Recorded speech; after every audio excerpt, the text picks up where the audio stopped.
Yes. There you go. The answer is 100%. Yes, Jax. Yeah, it's going to recover. The ratios between EXPX, I don't know, but I think it will never go away, never die. Yeah, I definitely think it's going to recover personally. How much it recovers in terms of percentage gains relative to the other assets remains to be seen. It could underperform everything, right? And if it underperforms everything, then you would be better off holding the other things. But with how cheap it is getting now, my thought is make a certain goal, whether it's number of HEX or T-shares that you want. And the lower it goes, the faster and cheaper you can achieve that goal. And once I hit that goal, I have one in my head personally. I'm just pretty much done accumulating it, and I'll move on to other things.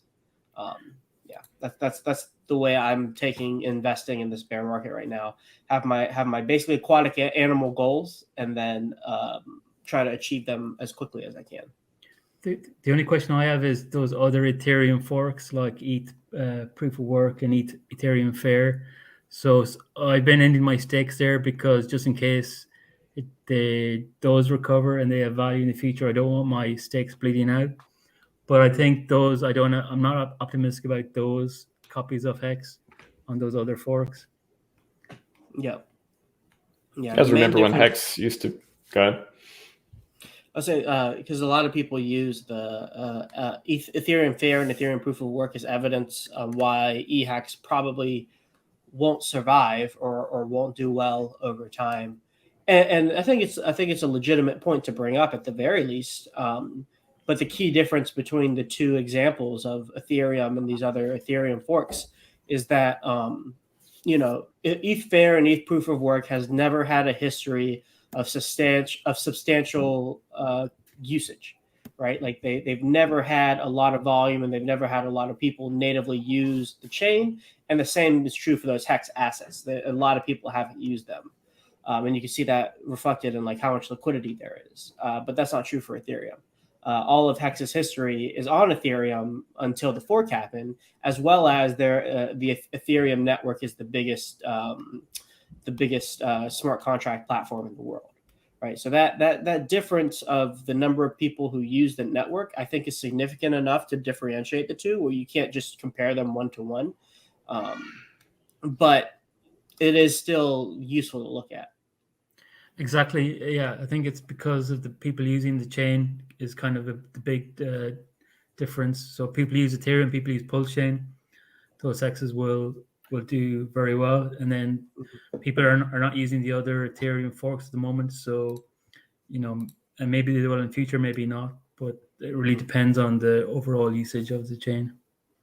And I would even say if for some reason one of them got like incredibly popular for some reason, like let's just say Ethereum Proof of Work became number 3 in volume across all of the number 3 in decentralized on DEX volume across all of the layer ones, I would then say, the HEX over there would start to have some value.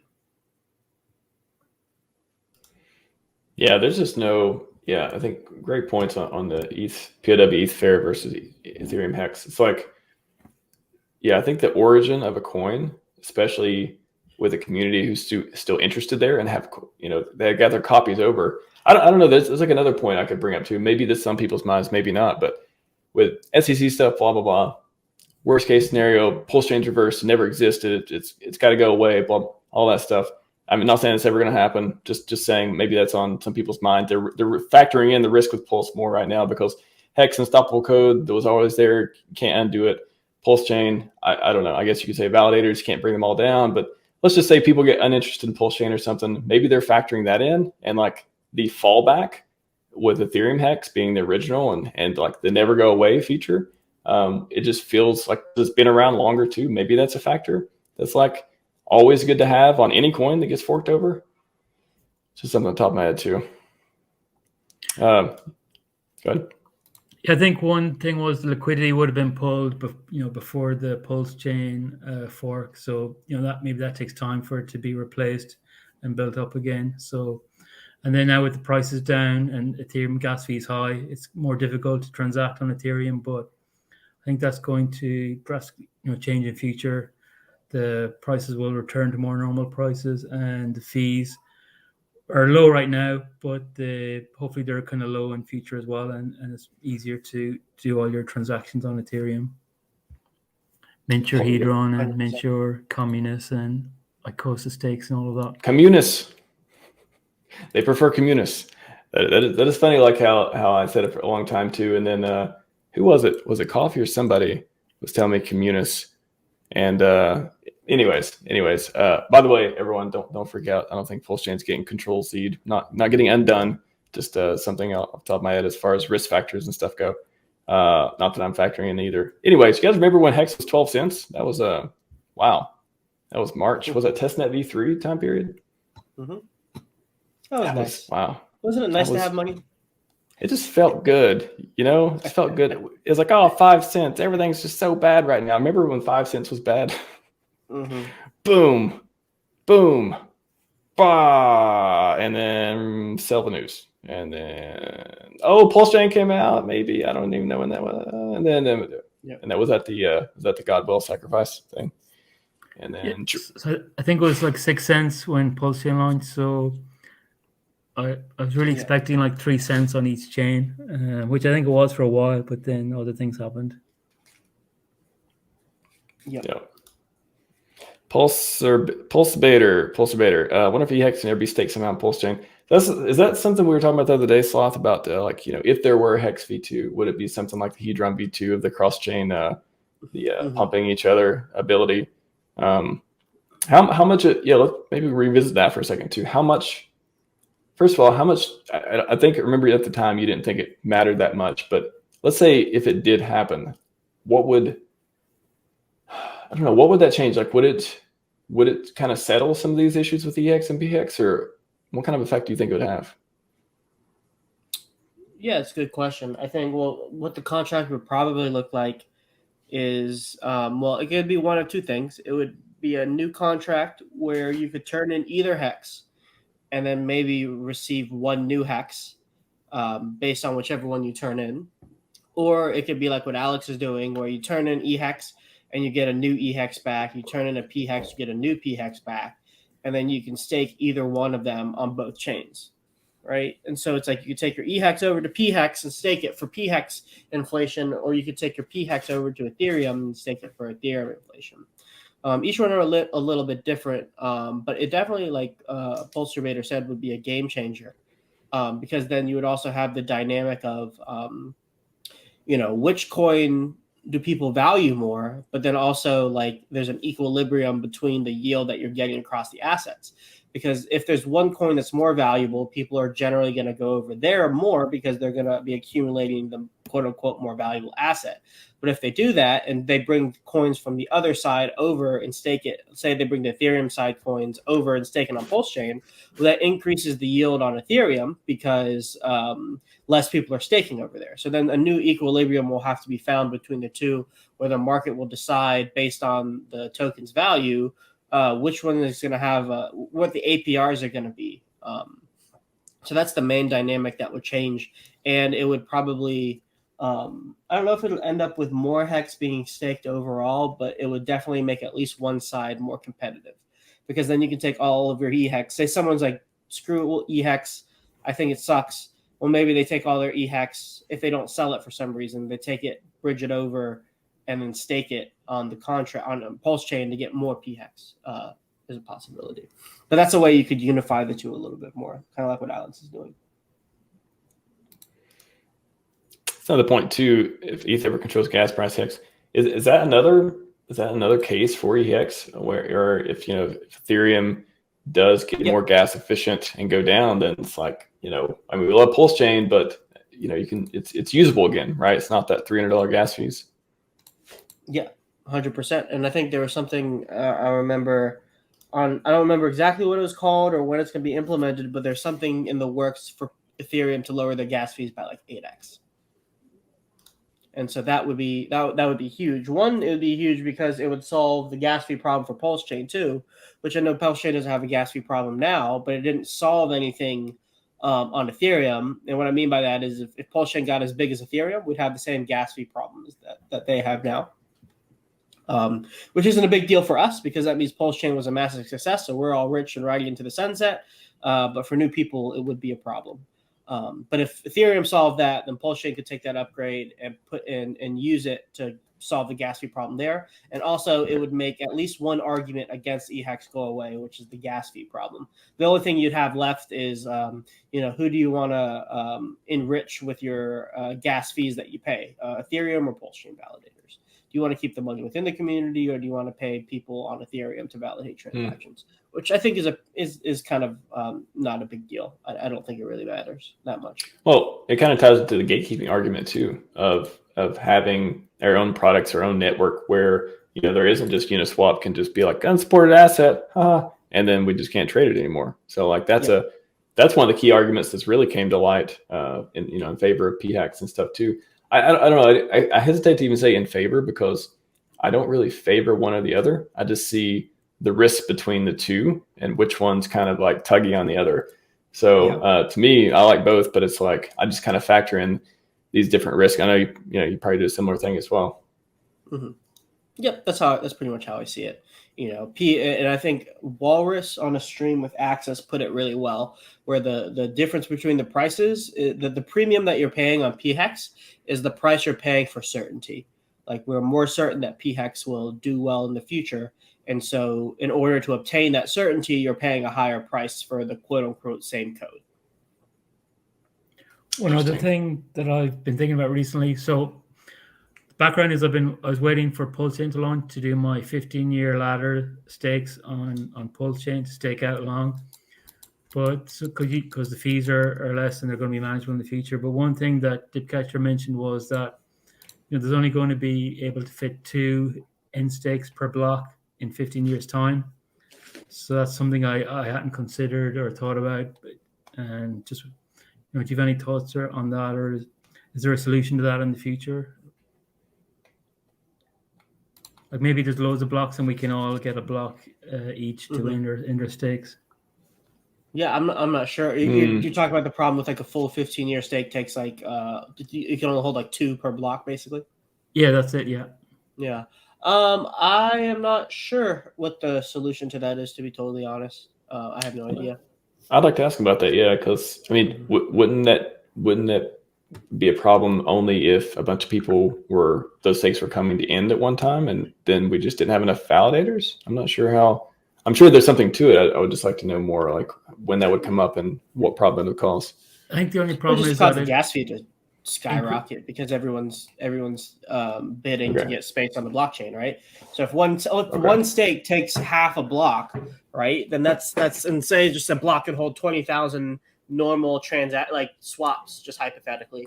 Well, that's 10,000 transactions that need to up their bidding to try to get the limited space that's left from that one single stake. I was trying to, outside of gas fee, I was trying to think if there was like any technical things with the actual network. But okay, so it's just like a gas fee pump that may, depending on how many are trying to end at one time, it could over time. I guess there are a lot of 5555 stakes. It's kind of like a DDoS on the system, A DDoS with broke people. We have enough money to pay gas fees around here, don't we? In this, I'm at McDonald's maybe right now.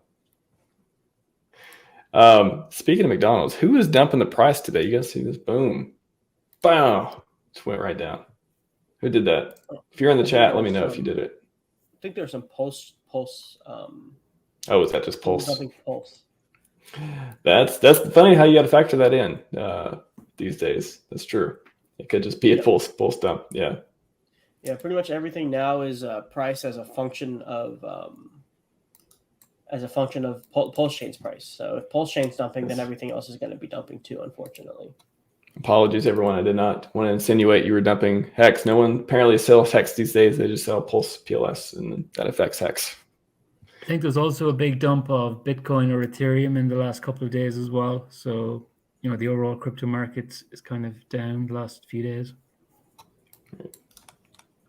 Yeah, it's I haven't wanted to look at the price for a long time. I try to actually not look at the price most of the time, but every once in a while you got to throw a chart up there and pretend you can talk about it. Bobby Hexelrod, if these gains are compatible, via Hart's Law, we support both. Yeah, maybe what is the case for that too? Like is supporting both hexes only in the best interest of people who got their copies? Is that kind of like the holy war that's going on? Like, or a piece of it? Like, it not wanting there to be two, other than splitting the buying pressure. I get that part. But do you look at it differently if you got your copies, you got your hex stakes, you got the two, versus if you are onboarding or you're new to the ecosystem? I think at the end of the day, the main thing that matters is, what you can sell your either PX for if only one survives, or if you can sell both for 50% each, or 60-40, 70-30. So if the price of PX rockets and EX doesn't, do you really care if you have both but one does really well, or if both do kind of moderately well, you're equally happy. So you can have a good outcome either way, I think. Like, it's kind of a equilibrium thing, I think. Yeah, I mean, new people are kind of at a disadvantage where they don't get they don't get both assets, not for free, but they don't get both assets off the rip from the fork, right? So they have to make a choice, just like in all of us actually do now. When anybody who brings in new capital has to make a choice on which asset that they want to buy, generally. The only caveat to that is if you're buying straight into a PHUX pool, then you're kind of buying in. It's spreading your money out over multiple assets. So that's a little way around it. But yeah, new people have to make a choice, and I think their choice is the same as what I outlined before with the certainty thing. Do they want to get less hex, absolute number, but one that's more supported overall by the community, or at the very least doesn't have people questioning its survival? Right? Everybody agrees that P-Hex is going to do well. Not everybody agrees that E-Hex is going to do well. So do you want to go where people are questioning it, or do you want to go to the place where nobody's questioning it? I think that outlines it actually as simply as possible what the choice is. And that's something that they have to decide for themselves. Some people may want to take more of the risk because they can get more coins because the price is lower. And then some people may be like, no, I just want to make sure that I'm on the train sufficiently when it leaves the station. And that those people would be buying P-Hex. And then some people might just be splitting it 50-50. You never know. So consensus, or it's one way, the cheapest is another way I've heard people talk about it. Which one's cheaper? If you believe in both, that kind of thing. Yeah, I think the safer option is to split between both, whatever AC you think, because you want to be, so in that way then you're in the same boat as the people who are pre PulseChain launch, because the prices are reduced because there's the copy at the moment. So you're getting the advantage of lower price. That means you can afford to buy on both chains. So if you only decide to buy on one chain, then you're risking not being exposed to that chain and that price pump on that side. So I think safer option is to be on both, and you're taking a risk by only going for one. I've actually been practicing both as well, and but it's hard every once in a while when I look at how much my money can get for EHEX, and when I look at PX, I'm like, the EHEX always looks a lot more attractive when I can get whatever 40%, 50% more sometimes. So it's a choice everyone has to make for themselves. I'd be very surprised if the ratio gets more, if trades at a more drastic divergence. Like 4-to-1, 5-to-1 seems like a pretty crazy difference to me. I'm sure there are plenty of people who would start swapping over from P-Hex to E-Hex once we got into like some crazy ranges. Like, just imagine you could take 250,000 P-Hex and then get 1 million E-Hex out of that, like at a 4-to-1 ratio. Like, that's pretty insane. Wow. And there are only a finite number of coins out there to be able to do this with. So at some point, and this is the Hart's law thing that Bobby was talking about, where if the prices become too disproportionately priced, well, then when you trade one into the other, it has like a trampoline effect where it bounces the other one up really, really fast and with more magnitude, which in turns creates more momentum for it to bounce the other way again. So the two kind of work in tandem. There's a really good GIF of like, you know, of a teeter totter where people are like, it goes up and then the person gets bigger when it comes down, shoots the person up, they get bigger as they come down, that kind of thing, that synergistic relationship between liquidity, which I think is what we have going on right now. And I think it's beneficial. But it also exists with all the assets too, like PulseX, PulseChain, Inc., everything. Then to add in the icosahedron ecosystem, and you got like multiple teeter totters on teeter totters, and all trying to equalize each other. Mm-hmm. So it makes money.